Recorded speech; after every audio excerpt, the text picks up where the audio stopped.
Bismillahirrahmanirrahim. Muncul kesyirikan karena ada orang-orang yang berbicara tanpa ilmu. Dan semua perbuatan bid'ah, perbuatan mengada-ada dalam agama juga disebabkan karena hal tersebut, yaitu orang-orang yang berbicara tanpa ilmu. Di antaranya jemaah sekalian, di bulan Rajab ini ada orang-orang yang menyerukan untuk melakukan puasa khusus. Bahkan mereka menyebutkan ada keutamaan puasa dari 1 sampai akhir bulan Rajab. Begitu pula solat khusus yang mereka sebut dengan solat raghaib. Ini adalah contoh orang-orang yang berbicara tanpa ilmu. Maka muncullah berbagai macam perbuatan bid'ah di dalam agama yang tidak ada contohnya dari Rasulullah SAW. Padahal beliau telah bersabda, kullu bid'atin dalalah wa kullu dalalatin finnar. Setiap bid'ah itu sesat dan setiap yang sesat tempatnya di neraka. Betul, bulan Rajab ini termasuk bulan mulia, termasuk bulan haram.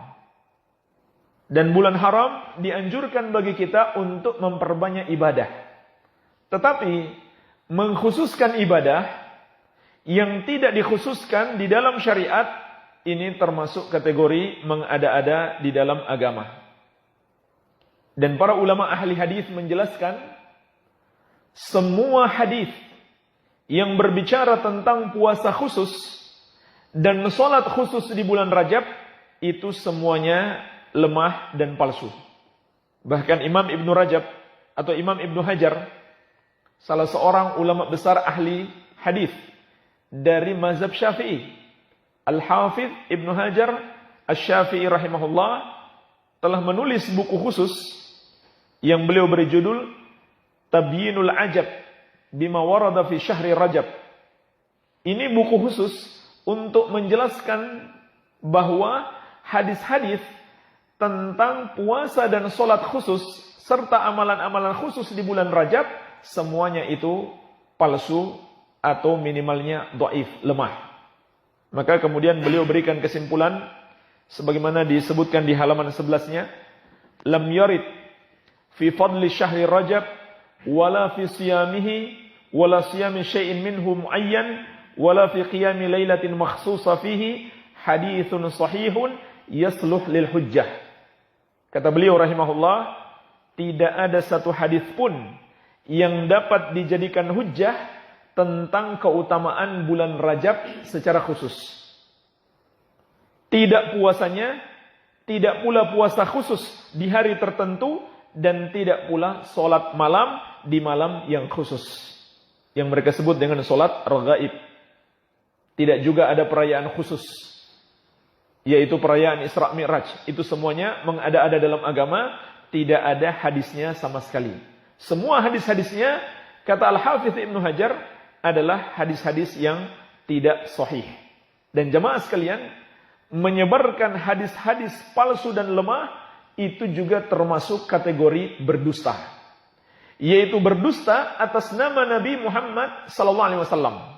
Yang pertama tadi, berdusta atas nama Allah, berbicara tentang hukum-hukum Allah, berbicara tentang nama-nama dan sifat-sifat Allah tanpa ilmu. Seperti orang yang mengatakan Allah ada di mana-mana atau Allah tidak di mana-mana. Ini contoh orang yang berbicara tentang sifat Allah tanpa ilmu. Yang kedua, berdusta atas nama Rasulullah SAW, yaitu seorang mengatakan Rasul bersabda atau Rasul melakukan ini dan itu, padahal beliau tidak melakukannya. Ini juga termasuk dusta yang terbesar yang kedua. Setelah berdusta atas nama Allah, berdusta atas nama Rasulullah SAW. Dan ini hukumnya dosa besar, tidak ada pengaruhnya walaupun seseorang itu berniat baik. Dalam hadis riwayat Bukhari dan Muslim dari sahabat yang mulia Abu Hurairah radhiyallahu anhu, Rasulullah SAW telah memberi peringatan keras, "Man kadzaba 'alayya muta'ammidan falyatabawwa maq'adahu minan nar." Barang siapa yang berdusta atas namaku dengan sengaja, maka siapkan tempat duduknya di neraka. Barang siapa yang menyampaikan Nabi bersabda, padahal beliau tidak bersabda demikian, Nabi SAW melakukan ini dan itu, padahal beliau tidak melakukannya, maka siapkan tempat duduknya di neraka. Jadi ini jangan main-main. Jangan asal terima broadcast, langsung kita sebarkan. Dan jangan takut, kalau ada ancaman di bawah, kalau tidak menyebarkan kepada 10 orang, nanti hidupmu akan ketimpa sial. Ini juga bahkan syirik. Percaya kepada ancaman seperti itu bahkan termasuk syirik. Karena itu perkara gaib. Apa yang akan terjadi di masa depan itu termasuk perkara gaib. Dan ini bukan hal yang baru. Ini bukan hal yang baru. Dulu di zaman belum ada HP bahkan, belum ada WhatsApp, belum ada medsos, sudah ada selebaran. Katanya dari Syekh Ahmad, penjaga makam Rasulullah SAW. 1 lembar, di bawahnya ada perintah, fotokopi sebanyak 20 lembar, harus disebarkan kepada 20 orang. Kalau tidak, maka hidupmu akan sengsara. Tapi kalau kamu lakukan, nanti kamu akan bahagia. Ini juga termasuk syirik bahkan. Karena memastikan apa yang akan terjadi di masa depan. Padahal Allah berfirman, "Qul la ya'lamu man fis samawati wal ardil ghaiba illallah." Katakanlah, tidak ada yang mengetahui perkara gaib, satupun di langit maupun di bumi, kecuali Allah Subhanahu wa ta'ala. Jadi hati-hati dengan broadcast seperti ini. Dan biasanya masuk setiap awal bulan Hijriah. Selalu hadisnya bernada sama. Siapa yang mengabarkan berita gembira masuknya bulan Rajab, maka dia akan mendapatkan pahala ini dan itu. Ini semua hadis-hadis palsu. Maka hati-hatilah. Bahkan orang yang menyampaikan hadis yang dia belum pasti, dia ragu, itu hadis Nabi atau bukan. Tapi dia masih berani mengatakan itu hadis Nabi, dia sudah termasuk berdusta.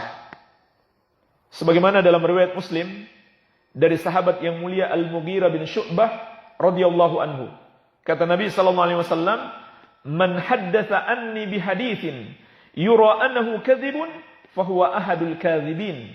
Barang siapa menyampaikan dariku satu hadis yang dia mengira itu adalah dusta, jadi belum jelas itu dusta atau hadis Nabi, tapi tetap saja dia sampaikan, maka dia termasuk salah satu dari pendusta. Jadi jamaah sekalian, hadis-hadis semuanya yang berbicara tentang solat khusus, yang mereka sebut solat raghaib, dan puasa khusus di bulan Rajab, itu tidak ada satupun yang sahih. Tapi apakah boleh kita berpuasa di bulan Rajab? Puasa sunnah? Boleh. Karena bulan Rajab termasuk bulan haram. Termasuk bulan haram. Dan di bulan haram kita dianjurkan memperbanyak puasa secara umum. Tapi meyakini puasa khusus di hari khusus dan dengan keutamaan khusus, itu tidak ada dalilnya di bulan Rajab. Sama sekali semua hadisnya adalah palsu dan lemah. Iya. Jadi dianjurkan memperbanyak amal soleh, dan puasa termasuk amal soleh. Dianjurkan kita perbanyak amal soleh di bulan-bulan haram, dan juga dosa-dosa di bulan haram ini lebih besar, harus kita waspadai. Sebagaimana Allah ingatkan di surat At-Taubah ayat ke-36.